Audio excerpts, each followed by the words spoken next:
Hey, it's Randy with Carchaeology, and I'm working on the Jag here today. And my goal is to take these red fender skirts and make them ivory so that they match the car. Now, the patina on the car, now that I've cleaned it, it's stained, it's got some darkness, it's got some surface rust coming through, but overall I kind of dig the look. And I'm trying to make the best out of what I've got here, not necessarily restore it. So I found some almond colored spray paint in the paint cabinet. I've sprayed the fender skirts in that color. It's a pretty close base to work with. I think popping those on there is going to look a lot better than having them in that bright red. I mean, one of the beautiful parts of the design of this car is to have that solid flow, that curve around the back that's uninterrupted by that wheel opening. And especially with the disc wheels that are on this particular car, having the skirts on it, dig it. But there's a problem. It doesn't really match. Obviously the patina is, well, it's off. So I've been experimenting a little bit here. I found that some Old English scratch cover, which seems very fitting for an Old English car, tends to darken that paint significantly. Now, I left the surface of this paint, excuse my thumb here while I get down on the ground. I've left the surface on this very dry, so it's got some texture to it. It'll have some little nooks and crannies that'll hold some of that polish. I've done the other side, and it came out pretty good, and I'm going to try to show you how it's all going here. So let me see if I hold this out, if you can pay attention. Doing this all one-handed here. We'll see if it works. It may or it may not. My apologies if things are getting a little bit crooked. First, I'm going to lay on a bunch of it. It'll make it a little bit darker, but then I can dial it back as need be.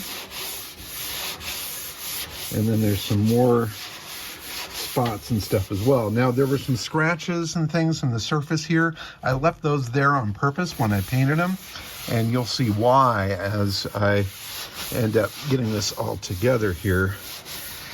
So, okay, there's a first coat on there. You can see it's very dark. Let's dial that back a little bit here. We'll try to get it to a spot where it's fairly equal. Helps if you kind of stand back. Get it there. Any dark spots. Now I could always blend a little bit out here too if I need to, but I'm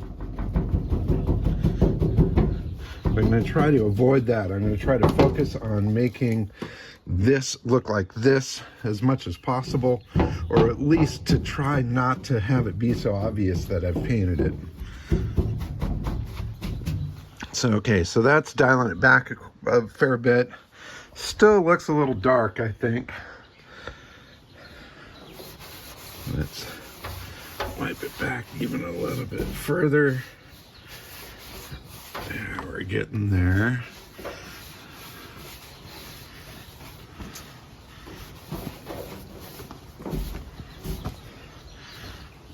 Okay, so now coloring is getting to be about right, but I need to do some detail. You can see some spots here where there's little, bips and bops that are there, rust that's coming through. I'm using a really heavy nap terry cloth here.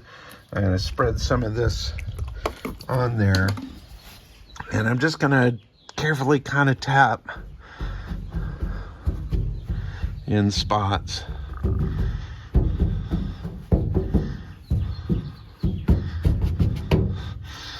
Now, it's okay if it gets a little dark here. Again, I mean, I can dial this back a little bit. And again, it's kind of hard to do it while I'm holding the phone, but I'm doing my best here. Let's kind of tap this back. Getting some little spots on there. All right, well, I'm going to focus on doing what I'm doing here, and then I'll show you the end result once I've got this all done. It's pretty hard to do it one-handed here while I'm holding the phone. I should probably get a tripod or someone to hold the camera for me, but you just got to deal with it. And here's a sped up process video of me doing the other side. You can see the smearing of the Old English on the panel.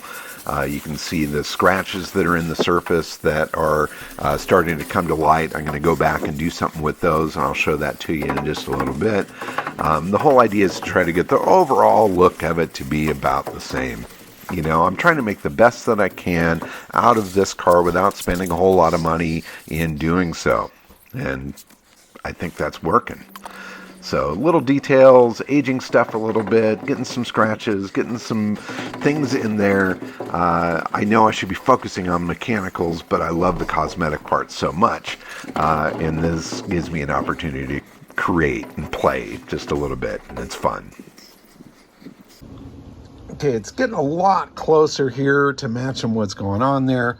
Let me show you my technique here when it comes down to scratches. So I painted over these scratches. Hopefully you can see them here. And I'm going to go back and I'm going to actually kind of scratch the paint out of those scratches.